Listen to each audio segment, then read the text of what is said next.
everyone, thanks for stopping by. This is the third project that I'm doing for the Let's Make Art painting kit, watercolor painting kit.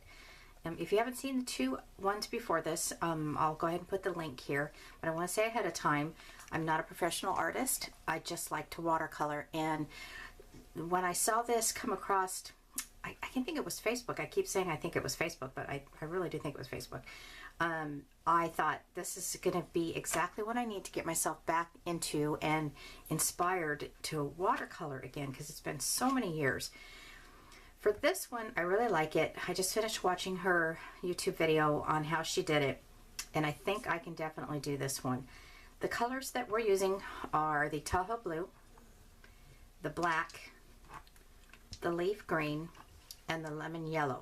These are all the paints that come with the kits. She provides them. The first time I did the project with these, I was kind of on the fence about this type of watercolor because I always use the kind that are in the tubes or the palette. These are liquid. So I have learned to make sure that I don't add any water, because that's just a habit. When you use watercolor, you want to keep adding your water to it, but you don't have to with these. You want to add your water to your paper according to how you're doing your painting. Alright, so you do need to draw this circle yourself. And the only thing that I had on my desk that was convenient, I don't need both of these pieces. It does come with two for the kit, 2 papers each. You do need to have something that you can draw a circle. And I happen to have this little cute little palette here, so I'm going to use that. It doesn't matter what size. If you have a smaller bowl or a larger bowl that fits the paper, go for it. I'm doing a very, very thin line. Fine line, light line. That's what I meant to say. If I find that I can still see it after I'm done painting, then I'll erase it. It's not a big deal. There are sketch pencils that you can use that do erase much better than that, but that's what I have here handy. So, all right. So I'm going to go ahead and talk about the steps here. First she asks us to do the sky. She's telling us to use a paper towel to do the clouds. I do have my little handy dandy, I love this sponge, so I'm going to use that. And then the concept that she's trying to get across on this one that I had forgot, I learned it in my art class years ago, was if you want to show in your painting the perspective of something being far away, you want less detail and you want it lighter. So I'm going to try that in this one here. You can see how the darker the mountain, the closer it looks to you. The same for the birds that she has up here. The larger birds are the ones that look closer, and then the smaller birds and the lighter in color, they look further away. So I'm going to try and attempt that. I'm going to try to do that. So her instructions were to, I'm going to shake this. I don't know why I feel like I need to shake this. There was no instructions to do that. It's like I always shake the milk carton every time I use it. That's a little personal, isn't it? So I'm going to use blue, and we're going to start with the sky. And I'm going to use the large, I have a number 10. I do not have a number 6, which is bizarre. I don't know where my number 6 is. But it's going to work for this. Now, this has to be done quickly.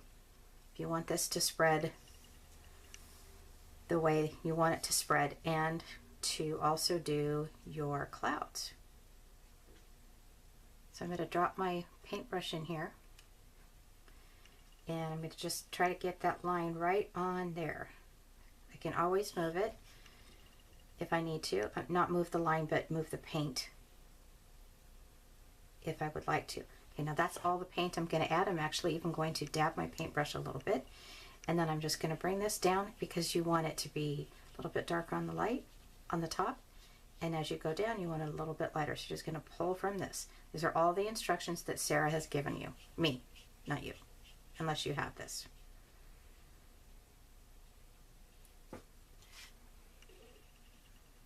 So that's what you want to do. And you know what? This is almost done. Okay, you can make it swirly, you can make it however you want it. Okay, I'm going to take my sponge and I'm going to pull in some clouds.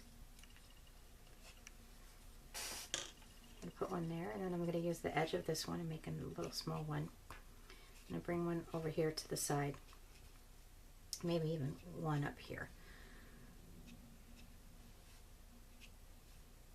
All right. Now, with watercolor, you don't want to paint on top of wet paint if you don't want it to blend or bleed in. So I'm going to go back down to here, and I'm going to do some sketching on where I think all these things should be in perspective with the picture. Now, if you're, I don't know if you guys can see this. Let's pull this over here. So I've got this guy right here. Looks like he starts about right here, and I'm just, this is not, you know, literally where I'm going to paint it, but it's going to give me an idea, and then I can go back and erase it if I need to, as to where I want to place my mountains. So this guy comes up here like this, and kind of pops up and goes down, and then this one right here, it's going to come down here and go into here, and then there's a really faint one that's right in the back. All right, so let's go ahead and do this one here. This is the leaf green. I mentioned that earlier. I really don't need to be squirting out so much of this paint. That's kind of a waste. I will probably need more of the green though. Watercolor, you're just going to use water. That's it. I did forget to put some water down, so let's go back here a minute. Don't want to put too much. Oops. Because it's, I don't really want like a bleeding effect on. I just want to be able to move it around a little bit. Okay, now let's try it. As you can see, my blue is bleeding into my mountain here, so I'm just going to pull that in with my sponge. Very nice. A little bit of a white line or a space.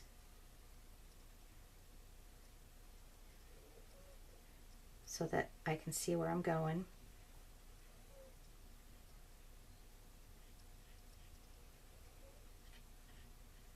I want it to be really, really light. Let's go ahead and quickly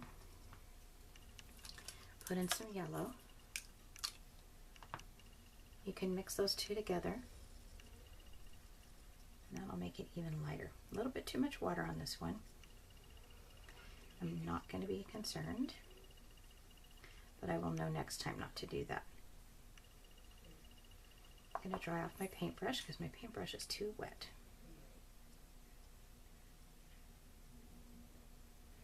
All right, that's very, very light. That's nice.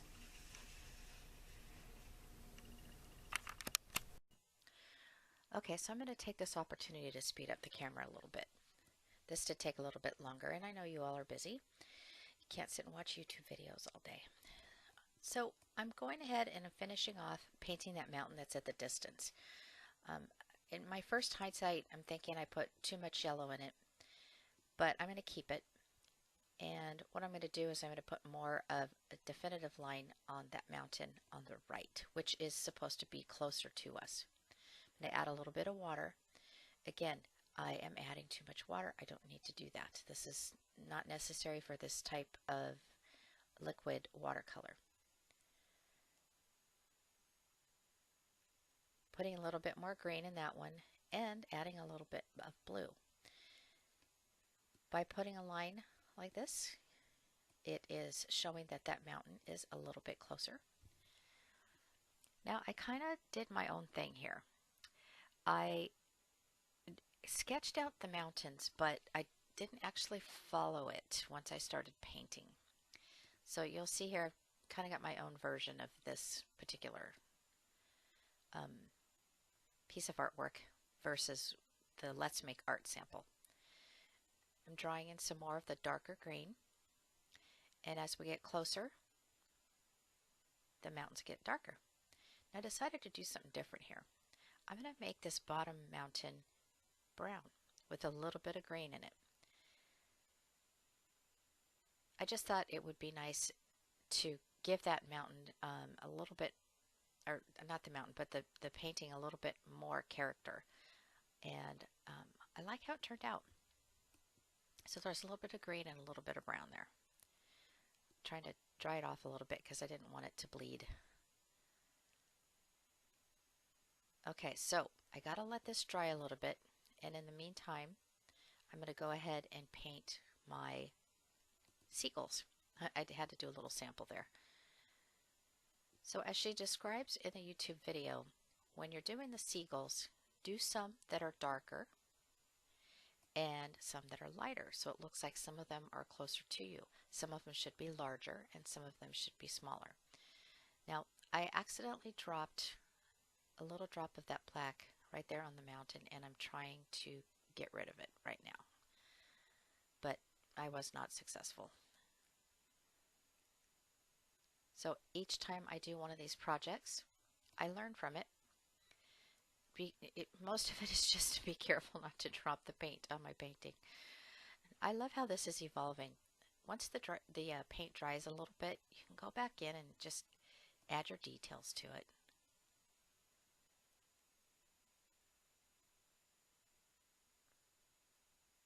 This kind of reminds me of our skies up here in Central California with the mountains in the background.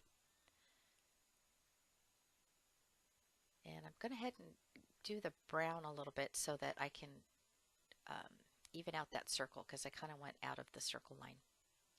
I'm trying to get it to dry again. And fixing that edge right there because I didn't meet it all the way to the end. Okay, now it's important that at this point this be very, very dry because I'm going to start painting those plants in.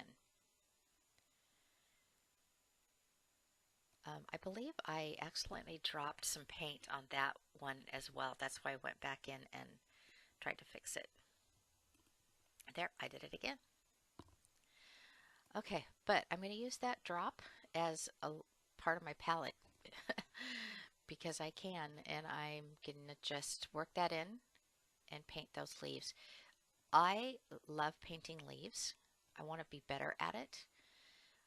Flowers and roses, well, roses are flowers, and vines and things like that are something I get most pleasure out of painting. I love being able to put the details in the leaves and stuff, but I am still working on it. Practice, practice.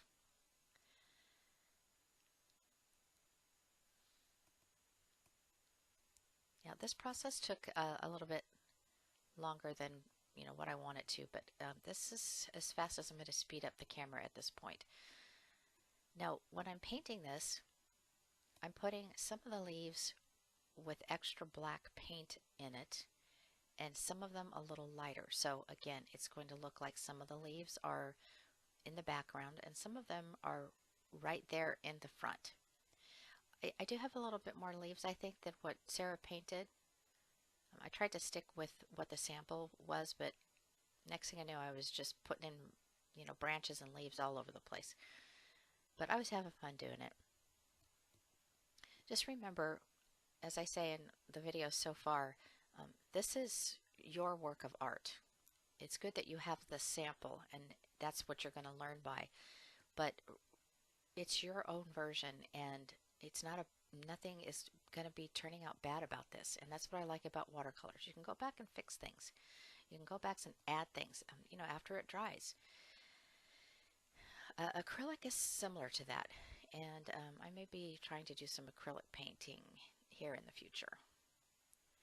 All right, everybody, thank you so much for joining me with this third adventure on Let's Make Art. Have a great day.